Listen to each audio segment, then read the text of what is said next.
Bismillahirrahmanirrahim. Assalamualaikum warahmatullahi wabarakatuh. Di sini saya Ali Brian Ricardo Fernando selaku moderator pada presentasi kali ini. Untuk kali ini kita akan saya dan rekan saya Ropi Probani akan membahas tentang analisis SWOT dan BMC dari freeze dried fluid. Sebelumnya yang saya hormati Pananang Krisdianto STMkom selaku dosen mata kuliah dari e-commerce. Izinkan kami untuk mempresentasikan tentang apa yang sudah kami analisis. Next. Oke, untuk anggota kelompok di sini kami beranggotakan 2 orang. Yang pertama ada saya sendiri, Ali Brian Ricardo Fernando, dan yang kedua ada rekan saya, Rofi Frobani.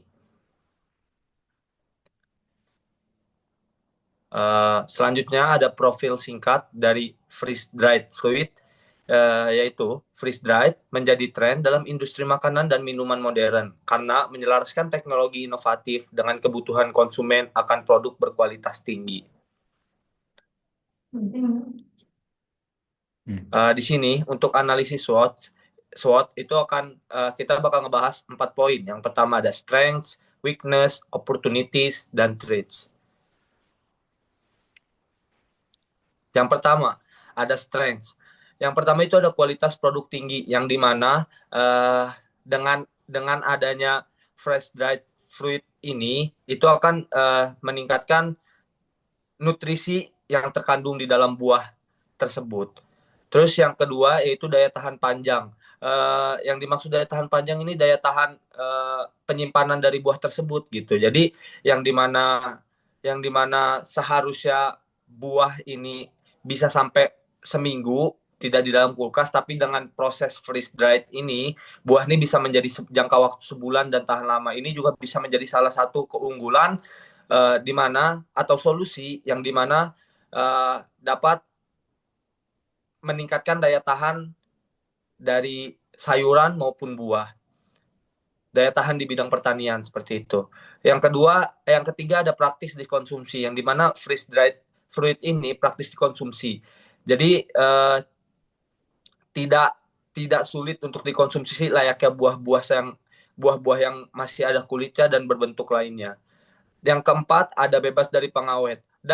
Karena freeze dried fruit ini langsung terbuat memang dari buah alami, jadi freeze dried ini tidak memakai bahan pengawet gitu. Jadi freeze dried ini dari buah alami menggunakan teknologi di freeze dried dan langsung dikemas seperti itu.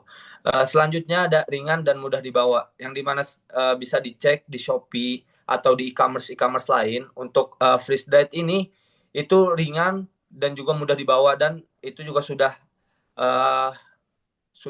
ada kemasan yang up to date lah seperti itu. Mungkin kita ke poin selanjutnya, itu ada weakness. Weaknessnya ini harga relatif tinggi yang pertama. Yang kedua ada ketergantungan pada teknologi, yang dimana tadi menggunakan teknologi untuk nge-freeze dried-nya tersebut, dan itu akan memakan modal yang cukup banyak. Yang ketiga ada pasar yang belum mengenal. Pasar yang belum mengenal ini yang dimaksud tuh orang-orang tidak mengetahui bahwasannya ada freeze dried yang emang itu bisa meningkatkan daya tahan dan kualitas produk dari buah-buahan atau sayuran. Next. Selanjutnya ada opportunities. Opportunities di sini adalah ada tren gaya hidup sehat yang pertama. Yang kedua ada ekspansi pasar internasional. Yang ketiga ada inovasi produk. Di inovasi produk ini mungkin bisa ditambahkan dengan buah-buahan atau buah-buahannya tersebut ditambahkan lagi gitu rasanya, atau misalkan ditambah gula atau kayak gimana, atau gula dan seperti itulah gitu. Selanjutnya ada kolaborasi dengan industri kuliner. Nah, untuk opportunities dengan kolaborasi dengan industri kuliner ini kita bisa naruh freeze dried fruit ini di toko oleh-oleh atau di supermarket lainnya seperti itu. Selanjutnya ada threats, yaitu ancaman. Yang pertama ada persaingan ketat karena strength dan opportunities yang sudah saya sebutkan tadi. Jadi banyak juga industri-industri di bidang freeze dried ini atau industri-industri buah yang beralih ke freeze dried ini karena dirasa freeze dried ini dapat memperpanjang daya tahan dari buah tersebut gitu, yang sehingga menjadikan freeze dried ini atau buah yang dikeringkan ini, itu buah yang didinginkan ini itu menjadi persaingan ketat begitu. Selanjutnya ada ketergantungan pada ekonomi dan cuaca. Nah, untuk ketergantungan pada ekonomi dan cuaca ini lebih ke arah bahan pokoknya atau produk pokoknya itu buah-buahan. Yang dimana jika ada kenaikan ekonomi, otomatis harga buah tersebut itu pasti akan melonjak juga seperti itu. Dan cuaca, apabila cuacanya tidak mendukung, nah itu juga bakal terjadi kesulitan para petani untuk memanen buah-buahan, sehingga menjadikan buah-buahan tersebut menjadi langka dan harganya akan naik seperti itu. Selanjutnya ada regulasi dan standar dari industri seperti itu. Untuk analisis SWOT, mungkin untuk analisis BMC bisa disebutkan oleh rekan saya, Ropi Probani, kepadanya dipersilahkan. Nah, baik, yang selanjutnya ada BMC atau Business Model Canva. Yang pertama ada Key Partnership. Yang pertama petani atau supplier bahan baku segar. Yang kedua mitra retail modern dan tradisional.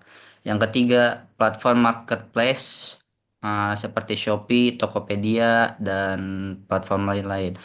Yang keempat, mitra logistik untuk pengiriman cepat dan efisien. Yang kelima, pemerintah atau komunitas UKM untuk pelatihan dan pendanaan. Yang selanjutnya ada key activity.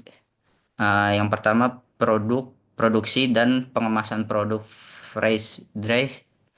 Yang kedua, pengembangan produk baru sesuai tren pasar. Yang ketiga, promosi melalui digital, marketplace, dan media sosial. Yang selanjutnya ada key resort. Yang pertama, mesin fresh dry berkualitas tinggi. Yang kedua, bahan baku atau buah dan sayuran segar. Yang ketiga, tim pemasaran untuk pengelolaan media sosial dan strategi penjualan. Yang selanjutnya ada field proportion. Ya, yang pertama, produk cemilan sehat, alami tanpa bahan pengawet. Yang kedua, teknologi Fresh Dash menjaga nutrisi dan rasa asli. Yang ketiga, tahan lama dan praktis untuk dibawa kemana saja.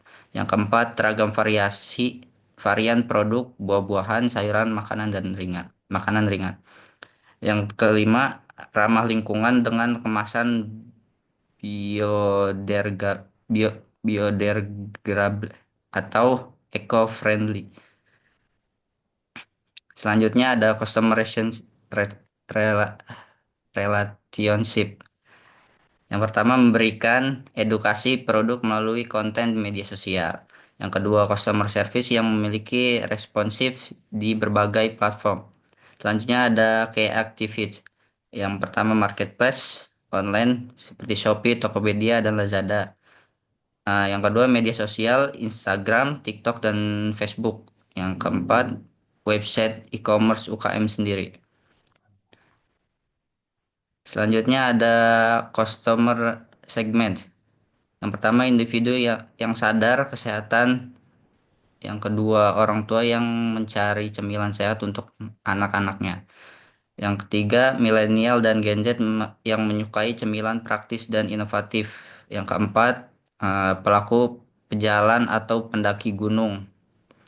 Yang kelima, toko retail atau supermarket yang menyediakan produk sehat. Yang selanjutnya ada struk cost structure. Yang pertama, investasi awal untuk mesin fresh days. Yang kedua, biaya bahan baku seperti buah, sayuran, dan lain-lain. Biaya yang kedua, biaya yang ketiga, biaya tenaga kerja untuk produksi dan pemasaran. Selanjutnya, biaya pengemasan dan distribusi. Yang terakhir, biaya pemasaran seperti iklan digital, media sosial, dan lain-lain. Yang selanjutnya ada revenue stream. Yang pertama, penjualan produk fresh dry secara langsung.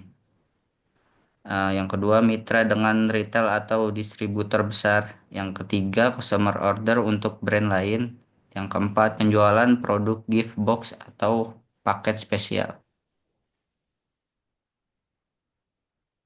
Oke, baik. Terima kasih kepada Kang Ropi telah menjelaskan bisnis model Canvas yang ada untuk produk dari fresh dried fluid yang kita analisis. Mungkin sekian dan terima kasih untuk teman-teman yang udah menonton. Terima kasih juga untuk Pak Nanang Krisdianto uh, memberi kesempatan kepada kita untuk menganalisis fresh dried fluid yang dimana itu buah-buahan atau cemilan yang sehat yang sudah dijelaskan juga tadi.